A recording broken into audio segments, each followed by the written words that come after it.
Hi BookTube, welcome to a tag video, an original tag video based on the book I'm about to show you, which is How Proust Can Change Your Life, except this tag will focus, of course, on books and reading, so it is called How Proust Can Change Your Reading. Stay tuned.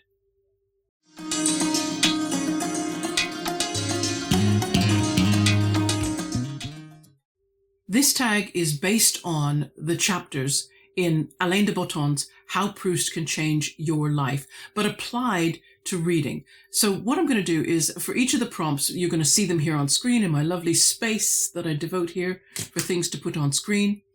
And I'm going to give you the chapter title and a summary of what the chapter covers, and then ask you a question related to reading, and I'll answer it myself. How's that? Here we go. Chapter 1 was titled How to Live Life Today, and it was basically dealing with what exactly must a whole and satisfying life consist of. And it dealt with an Armageddon scenario of what would you do if you had a limited amount of time left before the end of the world. So the reading question that I've got from that is, if there was only time for you to read one more book, which book would you choose? To be honest, I don't know if I would read a book if I only had enough time to read one book. and that is effectively what de Botton said in his chapter as well.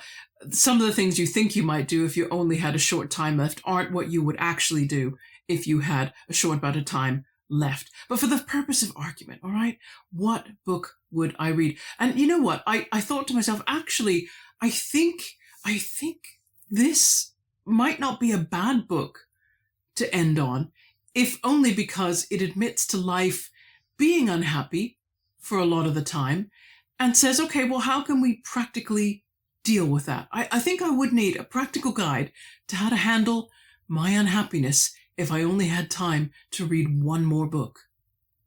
Chapter 2, those of you who watched my review of the Alain de Botton book will know a lot about Chapter 2. It's called How to Read for Yourself, and in it, Alain de Botton comes up with 4 qualities that books can give us, benefits that are in addition to the benefit of escapism, which we all benefit from. And I talked through those 4 effects that books allow us to recognize what we have in common with people who live at other times or in other ways. It helps us have our own thoughts and emotions echoed by the characters so that we feel validated and we don't feel so alone. It helps us to, for the first time, have an idea or an emotion articulated within the book that we ourselves have felt but we've never been able to put into words.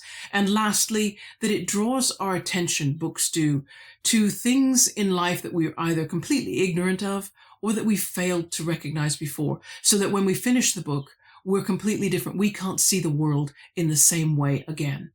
Now, my book question for that is, name at least 2 books that had at least one of these Maquis de Lau effects on you. And I'm going to pick 2 MLP effects. I'm going to pick the one where you have your own thoughts and emotions echoed, and therefore you feel validated and less alone. And I'm going to talk about the book Quiet by Susan Cain, which was about the power of introversion and how introvert personalities have been undervalued by modern Western capitalist culture that champions and rewards extrovert behavior. It wants people to be highly social, highly active, risk-taking, more focused on appearances and their body than with inner substance and the mind. And this book was the opposite. It praised the strength of being quiet and thoughtful and careful, and what benefits those attributes have brought to society throughout history.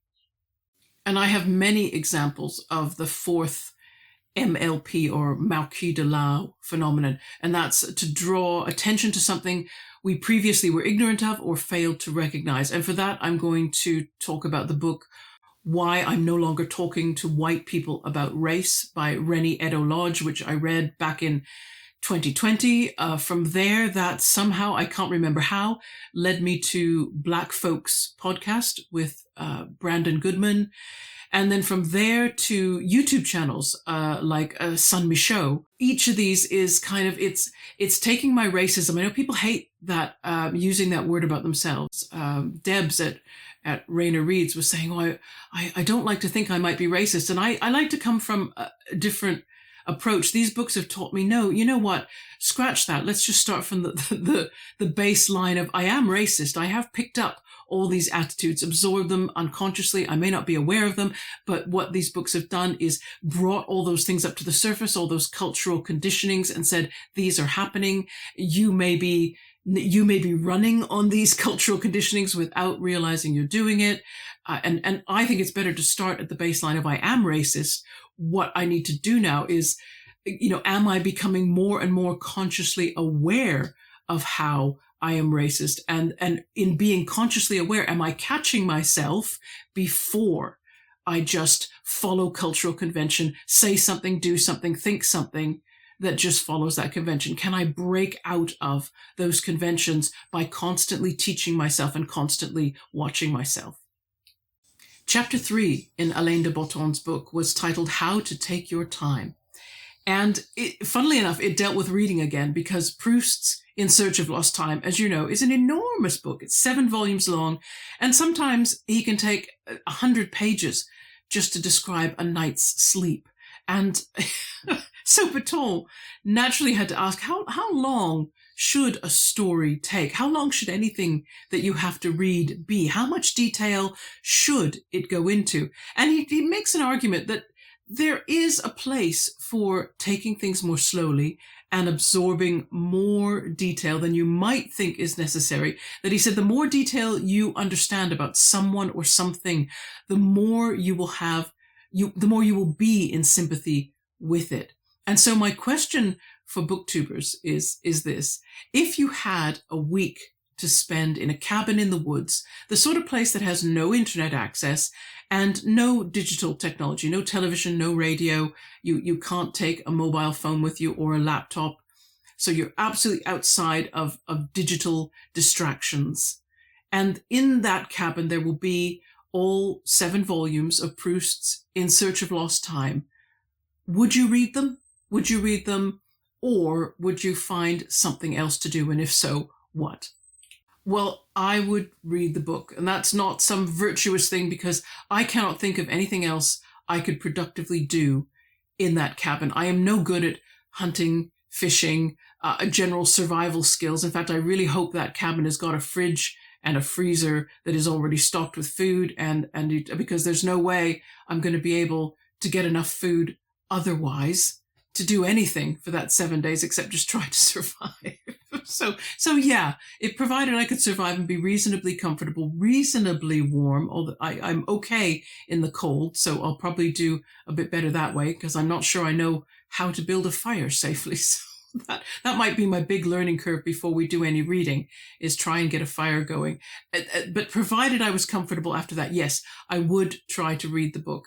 And I think I'd probably be more successful at reading it that way. I do begin to feel that to tackle books that come from the 19th century or earlier, we maybe need to put ourselves back into that time as best we can. It'll always be an approximation for us because we have the modern world very close by. But I think to appreciate those books, we have to have the mind of the people for whom those books were written. Chapter 4 was called How to Suffer Successfully, which, again, this is why this book appealed to me. It would come out with these ideas, pithy little things like that, and I go, what do you mean suffer successfully? But of course it was saying, well, since life has a lot of unhappy times, how can you be productively unhappy? Because it seems like you're going to have to. Nobody's going to be able to have this idyllic life where everything goes their own way. So what are you going to do? How are you going to make life workable when things aren't really going your way? And so the tag question that comes from this is it true for you that some kind of suffering or unhappiness is probably what made you a reader, or if you're a writer, I think it's related. So you could use it in that way if you wanted as well, and say, is some kind of suffering or unhappiness what made you into a writer? Answer that question.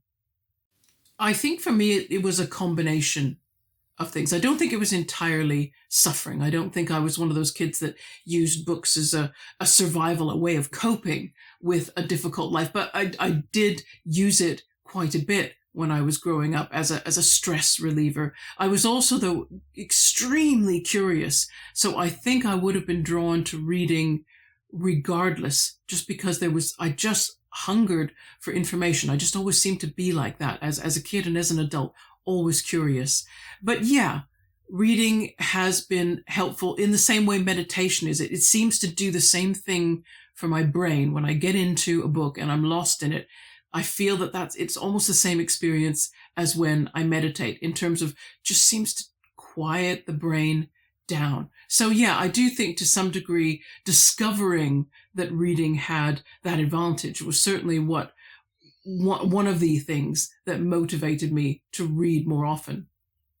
And chapter 5 of Alain de Botton's book is titled How to Express Your Emotions, which you might think, what? Do you mean how to laugh or cry? I mean, we already know how to do that. We don't really need a manual. It's a little different. This is about expressing our emotions in words. When we talk about how we've been feeling, how something's been affecting us, do we resort to a lot of cliche?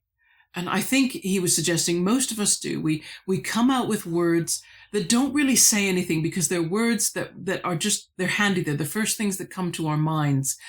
We aren't necessarily engineering our expressions to pick just the right words that fit what we're feeling. We don't go through a thinking process necessarily. We maybe just pull out the first words that come to mind. And my question, therefore, it's a bit of an exercise, really. I don't know how popular it might be, but I'm going to say, think of any book that you recently read and you very much enjoyed. I suppose, conversely, you could pick one that you really did not enjoy, but you'd have to have finished it, I think, to have much to say about it. But we'll see. You can pick it either way. You've recently read it and you have strong feelings, either good or bad.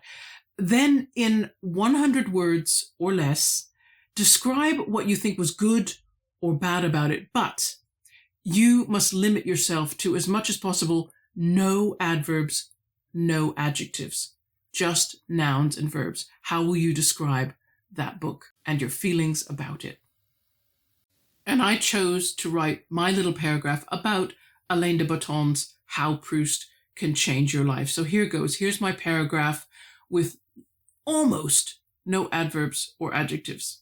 This book, so far, I use its points like a checklist to work through each time I read a book. I believe the reader would gain insight from every book and gain appreciation for books as tonics or antidotes.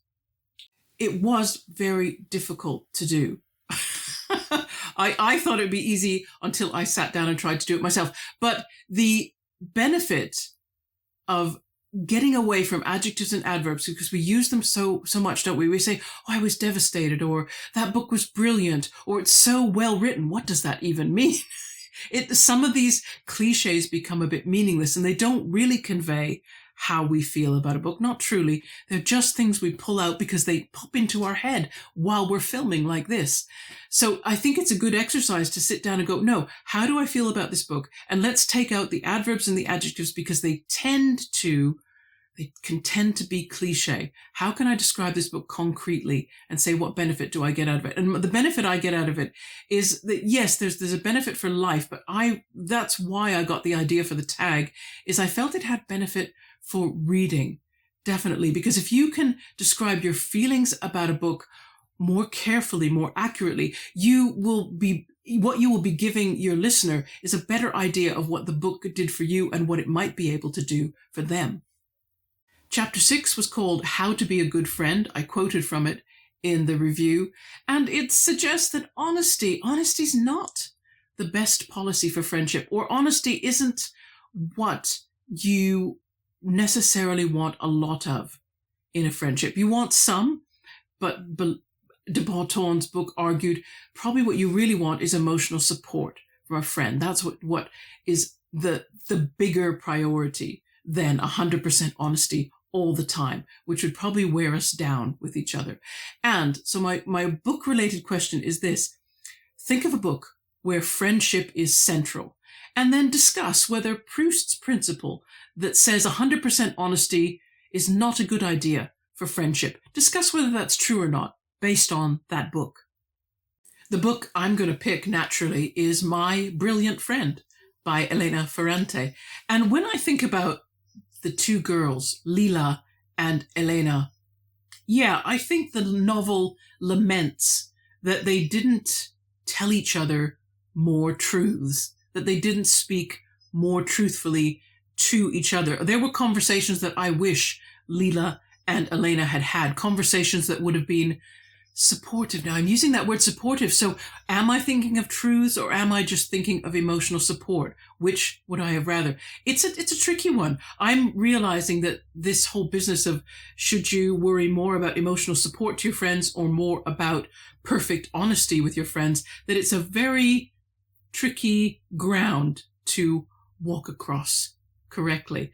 But they were so overwhelmed given how young they were that I don't think they were capable of either having honest conversations when honesty was needed or emotionally supportive conversations when those were needed. So what will be interesting as I read on in the series is whether as they get older, do they get better at being friends with each other? Chapter 7 in the book was called How to Open Your Eyes. And it was interesting because it talked about a young man who I think was a character in Proust's In Search of Lost Time. And he was unhappy. He came from a middle-class home where all the objects around him were rather ordinary. You know, the objects in the kitchen were like all the objects we have in our kitchen: pans, pots, cups, a scrubbing brush, a dish drying rack, all that ordinary stuff. And he'd just been to museums and art galleries where he'd seen the masters, and he was in despair. Why wasn't he richer so he could surround himself with really beautiful things? Everything would just be gold-plated and gorgeous. And Proust effectively advised the young man by saying, wait a second, there's an artist you didn't go see in that gallery, and directed him to this man, to Jean-Baptiste Chardin, whose work was mainly still life, and the objects that he chose to paint very everyday, ordinary household items and food ingredients. And Proust used this painter to show the young man that beauty can be just a matter of looking again at something that maybe you've decided you've looked at enough, but you haven't. To look again and see if you can find beauty somewhere that you thought you wouldn't see it. And my question from that, because there's a snob issue here. One of the things that de Botton does is give a definition of snobbery that I think is quite effective. He says a snob is a person who has limited their vision of what can have beauty. And I thought that was fantastic.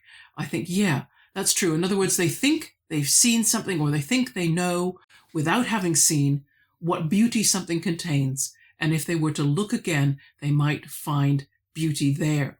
So, question for this tag is there a book that opened your eyes to the beauty of a different genre or a completely different type of writing?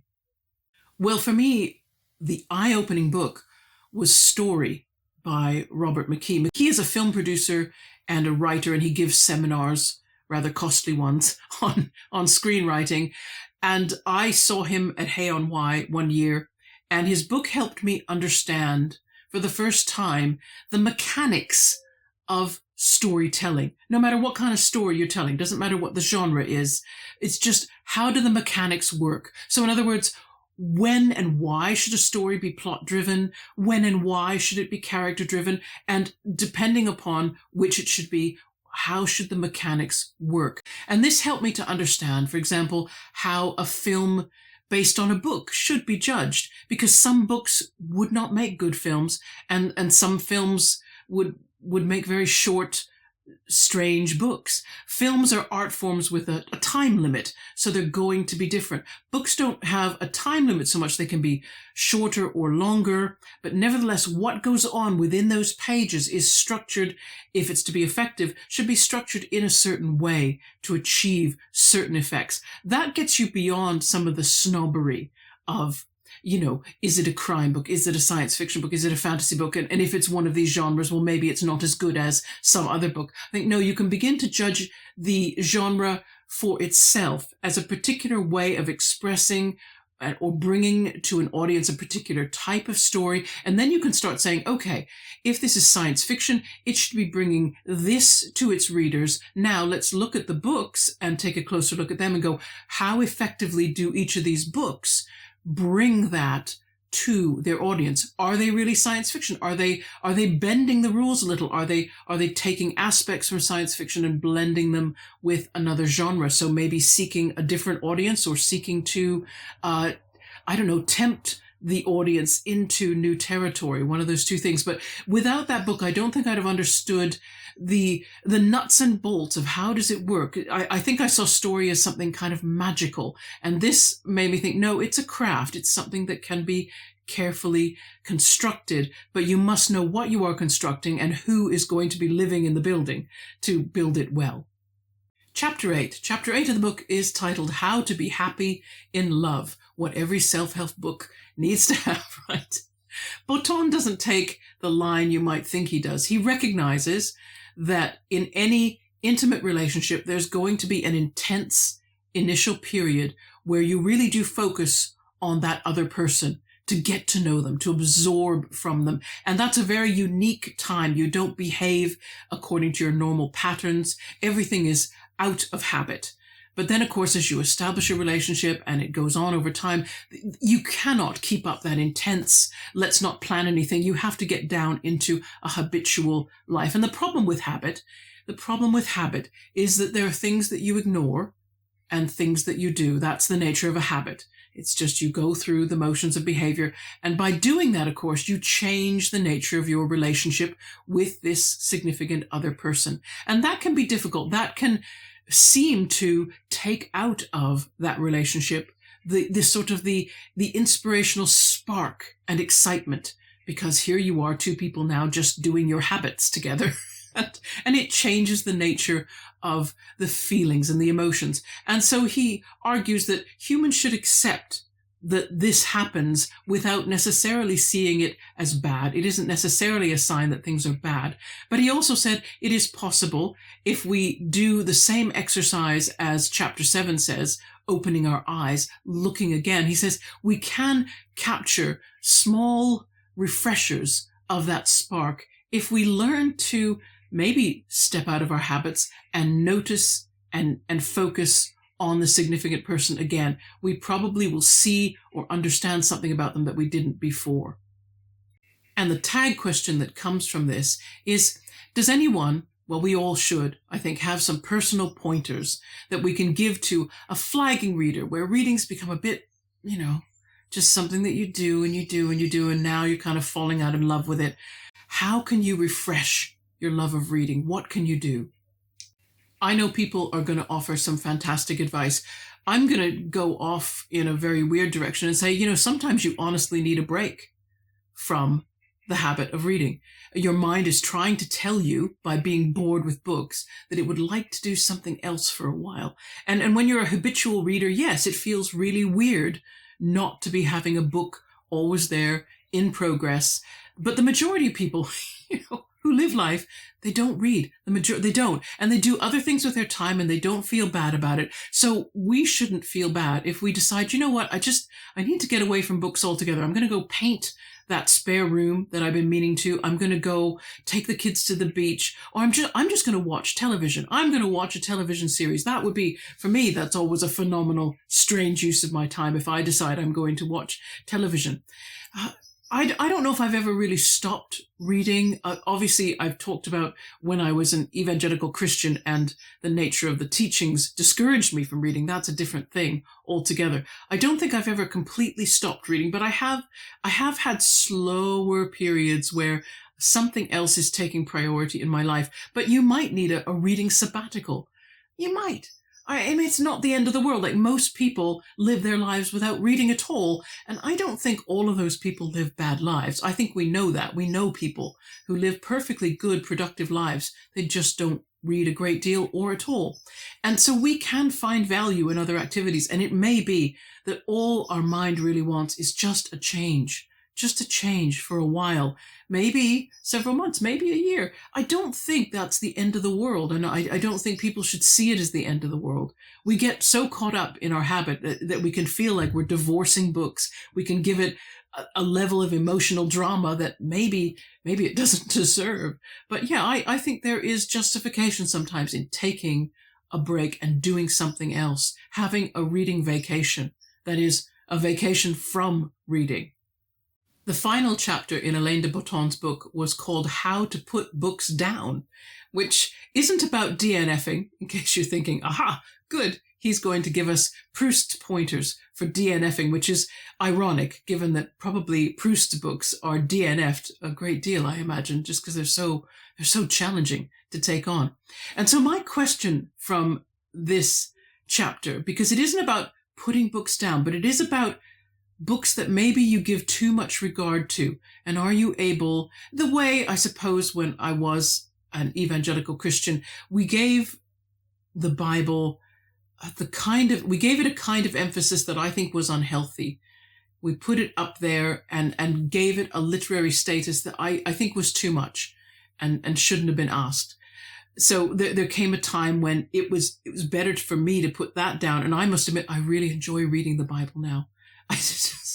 And it reads like a completely different book, an amazing book, but a completely different book. And I think, how can that be? I've always found that fascinating. If I were going to nominate a book for, it changed and gave me so much more when I started treating it differently, that would certainly be one. But that's my tag question.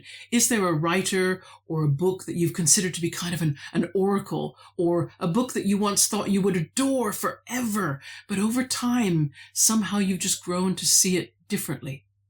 And apart from the Bible, the other book that I would say has changed for me was Julia Cameron's The Artist's Way, which is really popular back in the 1990s, but I think it's still selling now. And of course, she had this method for helping your creativity, which was called morning pages. And basically you were meant to, first thing, before you really got into all the other habits of your day, you were to sit down with a pen and at least 3 pages of foolscap paper, and you were to fill them, all 3 of those pages, writing as fast as you could, never stopping or pausing, just letting your brain almost drain out through your writing arm, whatever was in your head, just drain it out onto those 3 pages of paper.